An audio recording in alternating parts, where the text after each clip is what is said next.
नमस्कार दोस्तों, स्वागत है आप सभी लोगों का एक बार फिर से तैयारी कर लो चैनल में। और दोस्तों हम यहाँ देख रहे हैं हिंदी नाटक का उद्भव और विकास। तो ये डिटेल्ड की वीडियो है दोस्तों, पूरी वीडियो के साथ बने रहिएगा।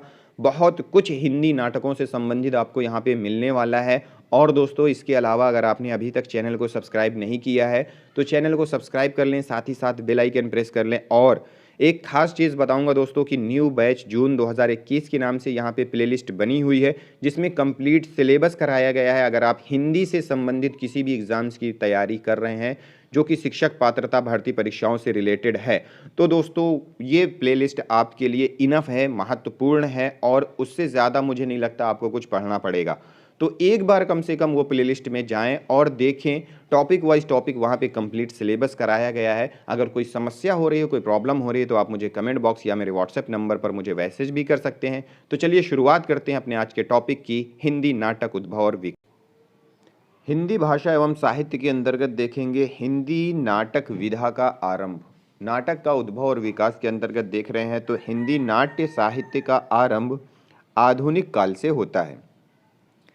हिंदी से पहले संस्कृत और प्राकृत में समृद्ध नाट्य परंपरा थी, लेकिन हिंदी नाटकों का विकास आधुनिक युग से ही संभव हो सका है।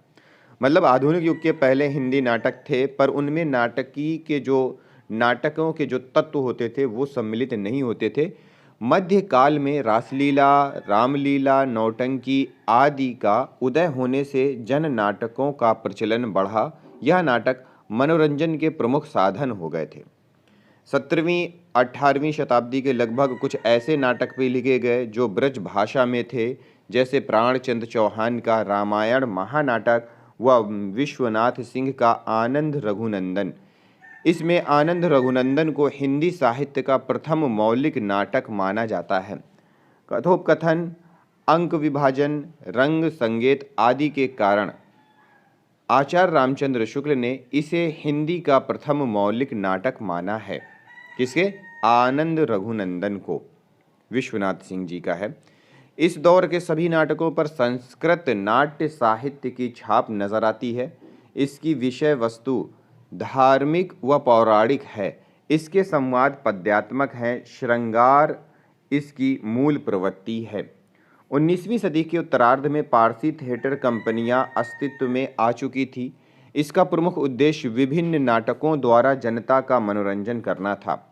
इनके नाटकों के कथानक कभी रामायण महाभारत से, कभी पारसी प्रेम कथाओं से और कभी अंग्रेजी नाटक हैमलेट, रोमियो जूलियट आदि से लिए जाते थे। इसमें बचकाने नृत्य, स्थान स्थान पर गीत, शेरो शायरी, गज़ल आदि का समावेश रहता था। ऐसा ही नाटक अमानत द्वारा लिखा इंद्र सभा है। ओपेरा के समान इस नाटक का अधिकांश भाग गीतों से भरा है, बीच बीच संवाद है। ऐसे नाटकों द्वारा उत्पन्न कलाहीन और असंस्कृति वातावरण से क्षुब्ध होकर भारतेंदु ने हिंदी नाटक को साहित्य कलात्मक रूप देने का प्रयास किया। उनके द्वारा स्थापित इस परंपरा को जयशंकर प्रसाद ने नया रूप व नई दिशा प्रदान की। आगे चलकर मोहन राकेश जैसे नाटककारों ने इस परंपरा को आधुनिक यथार्थ की गहराई से जोड़ा। फिर है हिंदी नाट्य साहित्य का विकास। हिंदी नाट्य साहित्य का विकास जिस तरह हिंदी कहानी व उपन्यास में प्रेमचंद का स्थान केंद्रीय महत्व का है, उसी तरह हिंदी नाटकों में जयशंकर प्रसाद को केंद्र में रखकर हिंदी नाट्य साहित्य को हम विभिन्न युगों में बांट सकते हैं। पहला है प्रसाद पूर्व हिंदी नाटक, प्रसाद युगीन हिंदी नाटक, प्रसादोत्तर स्वतंत्रता पूर्व हिंदी नाटक, फिर अंत में स्वतंत्रोत्तर हिंदी नाटक। तो इतने भागों में हिंदी नाटक के विकास क्रम को बांटा गया है। पहला है प्रसाद पूर्व हिंदी नाटक। इस काल के साहित्य को दो उपखंडों में विभाजित किया जा सकता है। पहला है भारतेंदु युगीन नाटक और दूसरा है द्विवेदी युगीन नाटक। भारतेंदु युगीन नाटक 1850 से 1900 ईस्वी तक का समय है। खड़ी बोली में प्रथम आधुनिक नाटक लिखने का श्रेय भारतेंदु हरिश्चंद्र को है। भारतेंदु का युग नाट्य साहित्य का प्रथम चरण है। यह दौर सामाजिक, सांस्कृतिक, राजनीतिक परिवर्तनों का दौर था। एक वर्ग पाश्चात्य संस्कृति का समर्थन कर रहा था तो दूसरा विरोध। अंग्रेजी साहित्य का प्रभाव पड़ रहा था। ऐसे में नई मान्यताएं, दृष्टिकोण और सृजनात्मक दिशा देने की आवश्यकता थी। भारतेंदु जी ने यही किया।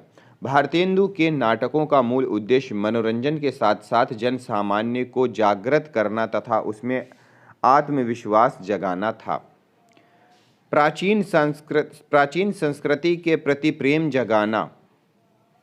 जगाने, मानवीय मूल्यों के प्रति आस्था बनाए रखने तथा पश्चिम के गलत प्रभाव से समाज को बचाए रखने का प्रयास इन नाटकों में हुआ। इस दौर के प्रसिद्ध नाटक हैं देवकी नंदन खत्री का सीता हरण, भारतेंदु का भारत दुर्दशा व अंधेर नगरी तथा प्रताप नारायण मिश्र का शिक्षा दान आदि। इस युग में प्रहसन अधिक लिखे गए हैं।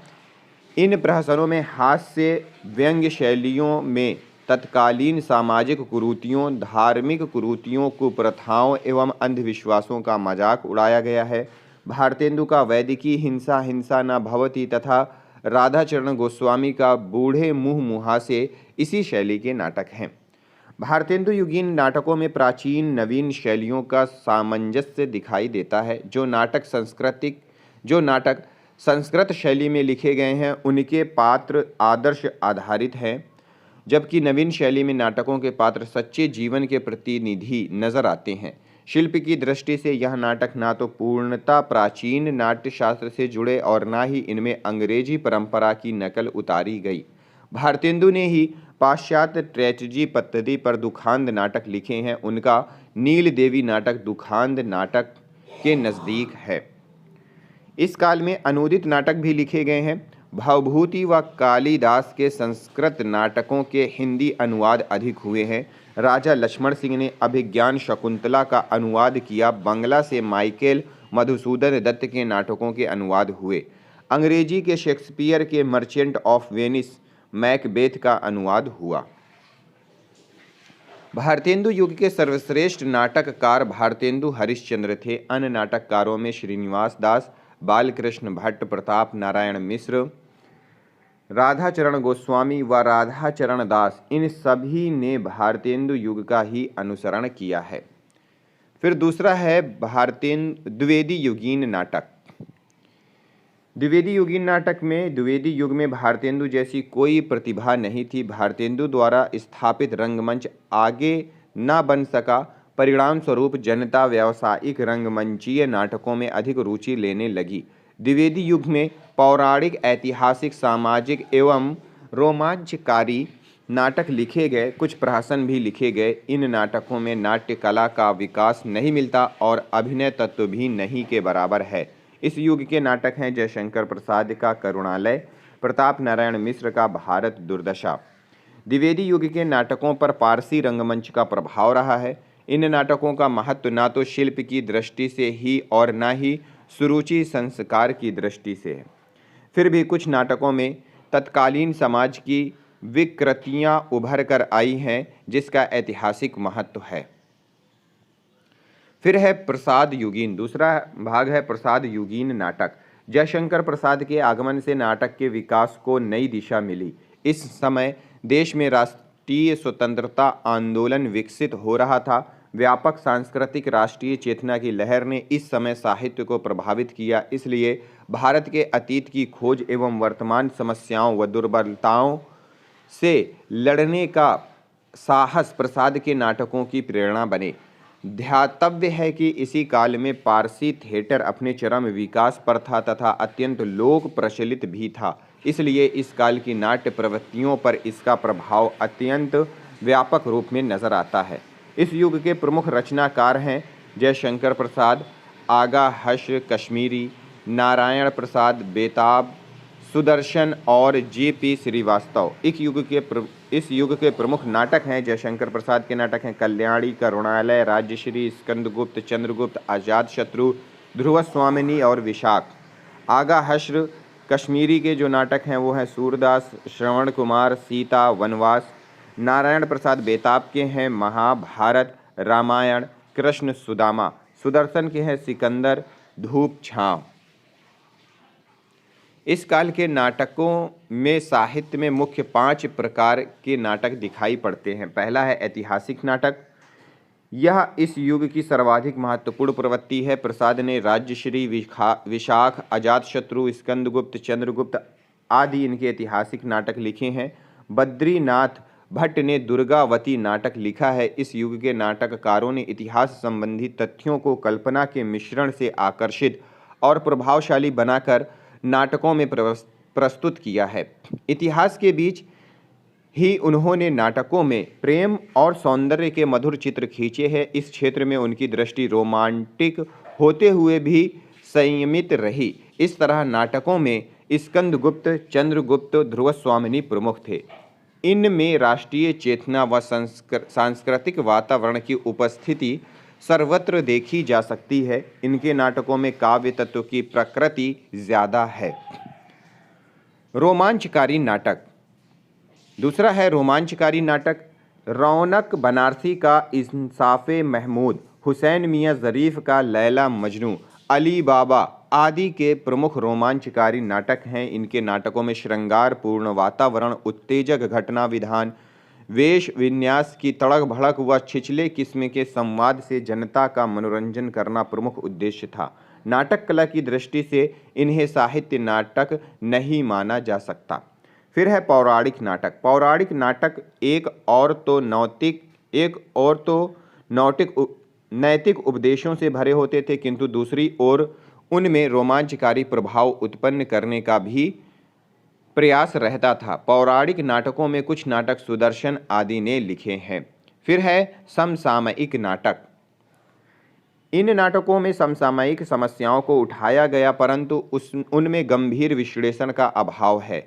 इनमें हास्य का प्रयोग किया गया, परंतु अति नाटकीयता वह सस्ते किस्म के हास्य ने नाटकों के उद्देश्य को क्षति पहुंचाई। प्रमुख उदाहरण इस प्रकार हैं: बेचन शर्मा उग्र का चार बेचारे और उजबक, जेपी श्रीवास्तव का उलटफेर, विवाह और विज्ञापन, राधे श्याम कथावाचक का काउंसिल की मेंबरी। फिर है पांचवा है यथार्थवादी नाटक। इस युग में यथार्थवादी नाटकों की नींव पड़ी, जिसमें मानव जीवन की विविध समस्याओं का यथार्थ चित्रण गंभीरता पूर्वक किया गया। इसमें प्रेमचंद्र जी का संग्राम नाटक उल्लेखनीय है। प्रसाद युग के नाटकों के संवाद पात्रों के चरित्र के उद्घाटन और कथानक को गतिशील बनाने में सहायक हैं, लेकिन संवाद योजना में अनेक स्थलों पर लंबे लंबे कथोपकथन आए हैं जिन्होंने प्रवाह को बाधित किया है। जैसे कि अभी हमारा ये लंबा चल रहा है, जिससे थोड़ा सा बोरिंग लग रहा है, तो वही चीज़ वहाँ भी बताई जा रही है। प्रसाद युगीन नाटकों की भाषा सशक्त है, किंतु कहीं कहीं नाटकीय तनाव धारण नहीं कर पाती है। विशेषकर प्रसाद ने भाषा का प्रयोग भाव के अनुसार किया है, पात्रों के अनुसार नहीं। उनके यहाँ कलात्मकता, अलंकारिकता, लाक्षणिकता के दर्शन होते हैं, यद्यपि कहीं कहीं उनकी भाषा बोझिल हो गई है। प्रसाद युग के नाट्य शैली ना तो दुखांत थे ना ही सुखांत, उनमें दोनों शैलियों का सुंदर समन्वय किया गया है। इस युग में नाटकों के अनुवाद भी हुए हैं। मैथिली शरणगुप्त ने भास के स्वप्न वासवदत्ता का अनुवाद किया। रविंद्रनाथ ठाकुर और गिरीश घोष के नाटकों के भी अनुवाद हुए हैं। तो दोस्तों, ये चीज़ें हैं जो डिटेल्ड में हम लोग पढ़ रहे हैं। इसको एक बार पढ़ने से ये होता है कि हमें कुछ क्वेश्चंस हैं जो हम शॉर्ट में नोट्स बनाते हैं उनमें नहीं मिलते हैं, तो इनमें ये सारी चीज़ें मिल जाती हैं। तो डिटेल्ड में पढ़ने का यही एक फ़ायदा है। फिर अगला है प्रसादोत्तर स्वतंत्रता पूर्व हिंदी नाटक। इस युग तक आते आते भारत के सामाजिक राजनीतिक जीवन में कई परिवर्तन आए, जिनमें जब जीवन में भावना तथा आदर्श का स्थान यथार्थ ने ले लिया, राष्ट्रीय स्वाधीनता संग्राम में मजदूर किसान भी शामिल हो गए। पारसी रंगमंच की लोकप्रियता कम हुई क्योंकि सिनेमा का प्रभाव अधिक बढ़ रहा था। इस काल में प्रमुखतः दो प्रकार के नाटक लिखे गए: राष्ट्रीय चेतना पर आधारित नाटक। राष्ट्रीय चेतना पर आधारित नाटक लिखने वालों में थे हरिकृष्ण प्रेमी, सेठ गोविंद दास तथा उदय शंकर भट्ट। इन्होंने सांस्कृतिक पुनरुत्थान की चेतना से युक्त अपने नाटकों में समन्वयवादी दृष्टि पर, नैतिक मूल्यों पर बल दिया। इस कोटि के उल्लेखनीय नाटक हैं कौन कौन से हैं? हरि कृष्ण प्रेमी का रक्षाबंधन और आहुति, गोविंद वल्लभ पंत का राजमुकुट और सेठ गोविंद दास का कर्तव्य।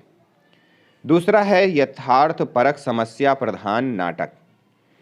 समस्या प्रधान नाटकों में व्यक्ति मन के द्वंद्व, स्वच्छंद प्रेम, विवाह समस्या, मूल्यों के विघटन आदि विषय प्रमुख रहे हैं। यह पहली बार हुआ कि व्यक्ति पर नाटक लिखे गए। इस कोटि के नाटक कुछ हैं: उपेंद्र नाथ अश का अंजो दीदी, बेचन शर्मा उग्र का आवारा और डिटेक्टर, हरि कृष्ण प्रेमी का छाया और लक्ष्मी नारायण मिश्र का सन्यासी और मुक्ति का रहस्य।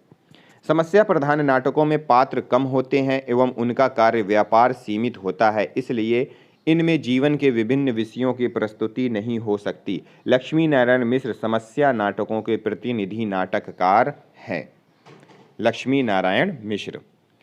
फिर है स्वतंत्रोत्तर नाटक। 1947 से लेकर के अब तक के नाटकों को स्वतंत्रोत्तर नाटक के अंतर्गत रखा जाता है। स्वतंत्रता प्राप्ति के उपरांत हिंदी नाटक साहित्य में कई नई प्रवृत्तियां दिखाई पड़ती, जो इस प्रकार हैं। पहला है आधुनिक बोध एवं विसंगति बोध। स्वतंत्रता के बाद नवनिर्माण की आकांक्षा ने लोगों में उत्साह संचार किया, लेकिन इस दिशा में मिली असफलता से उत्पन्न मोह भंग ने लोगों को निराश एवं कुंठित भी किया।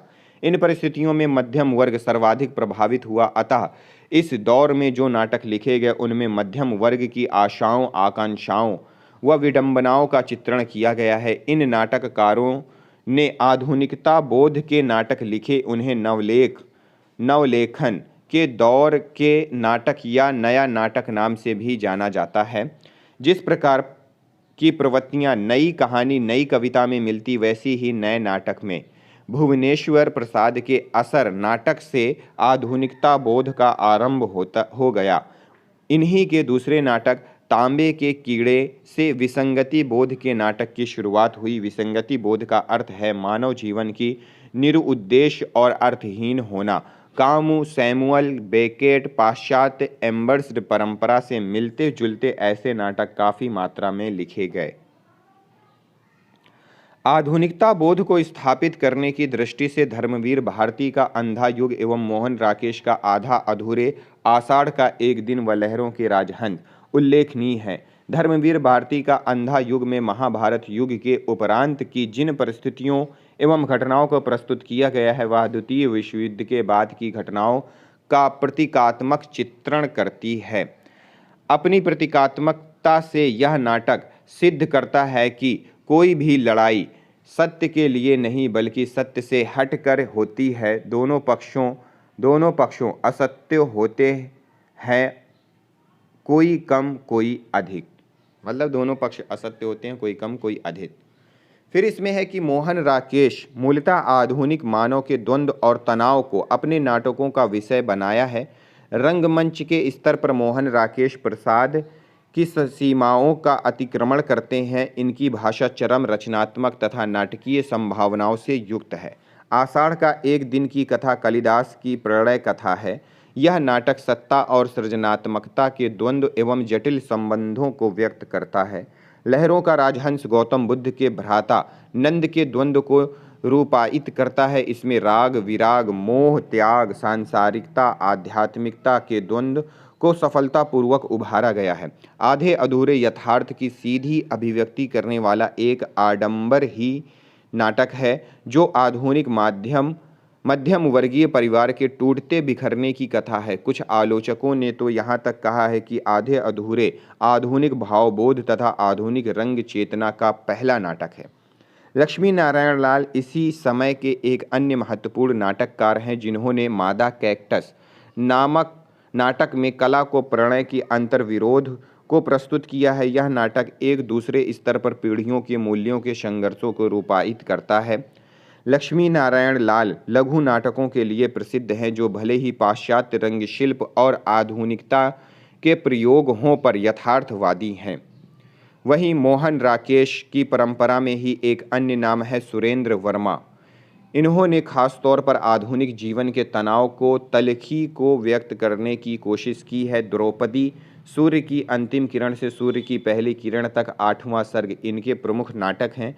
द्रौपदी में आधुनिक मनुष्य के बहु मुखौटेपन को व्यक्त किया गया है। सूर्य की अंतिम किरण से पहली किरण तक में स्त्री के काम मनोविज्ञान को बहुत काव्यात्मकता के साथ व्यक्त किया गया है। 8वां सर्ग में अश्लीलता और लेखकीय अभिव्यक्ति की स्वतंत्रता का प्रश्न उठाया गया है।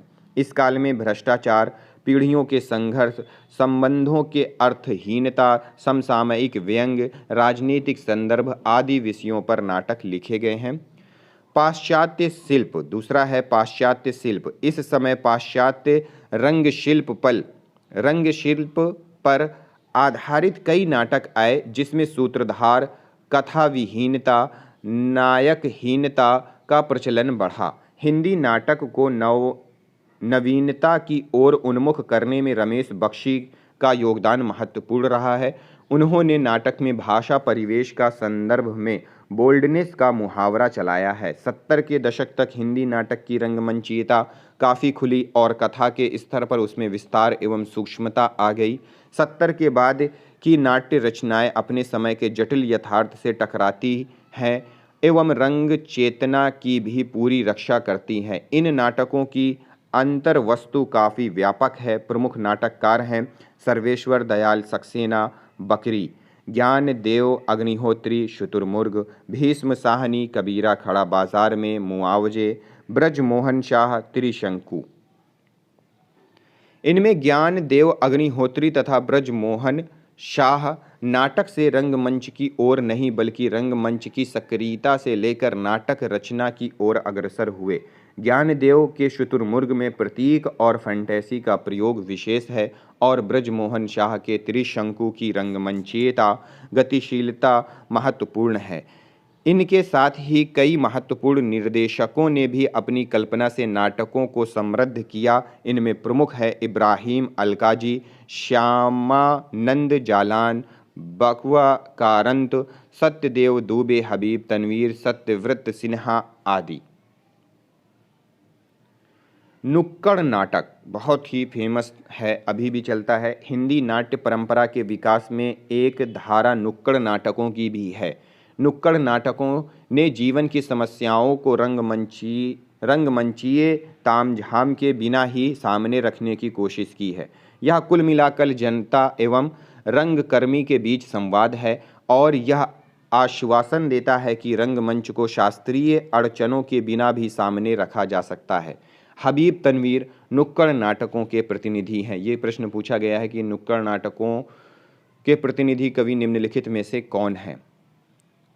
तो याद रखिएगा, नुक्कड़ नाटकों में निम्नलिखित जो नाम आता है वो सबसे सर्वोपरि है, जो हबीब तनवीर का नाम आता है प्रतिनिधि नाटककारों में। समग्र हिंदी नाटकों के क्षेत्र में स्वतंत्रोत्तर काल भारतेंदु काल के बाद सर्वाधिक सक्रियता का काल रहा है। इस दौर के कथ्य और शिल्प का स्तर पर तीव्र परिवर्तनों ने हिंदी नाटक को एक नई दिशा दी। इलेक्ट्रॉनिक संचार माध्यमों के दबाव के बावजूद यह परिवर्तन हिंदी नाटकों के विकास के प्रति आश्वस्त करते हैं। तो दोस्तों, ये था हमारा हिंदी नाटकों का विकास, उद्भव और विकास, और इसमें हमने वो सारी चीज़ें देखी जो हिंदी नाटकों के अंतर्गत पूछी और समझी जाती हैं। तो अगर आपने ये वीडियो डिटेल्ड में सही तरीके से देखी और अपने नोट्स बनाए हैं तो दोस्तों मुझे नहीं लगता कि इससे बाहर कुछ आपको और पढ़ना है। इसके अलावा अगर आपको पढ़ना है तो मैंने हिंदी नाटकों पर कुछ प्रश्नोत्तरी दी है और एक डिटेल्ड में क्लास भी दी है, तो उन दोनों को पढ़ लें, इससे बाहर आपको नहीं पूछेगा। ज़्यादा से ज़्यादा इन नाटकों के पात्र पूछता है, जो कि मैंने पात्र भी करवाए हैं आपको, तो उन्हें भी आप याद कर लें, देख लें। मिलते हैं दोस्तों अगली वीडियो में अगले टॉपिक के साथ। इस वीडियो को देखने के लिए बहुत बहुत धन्यवाद।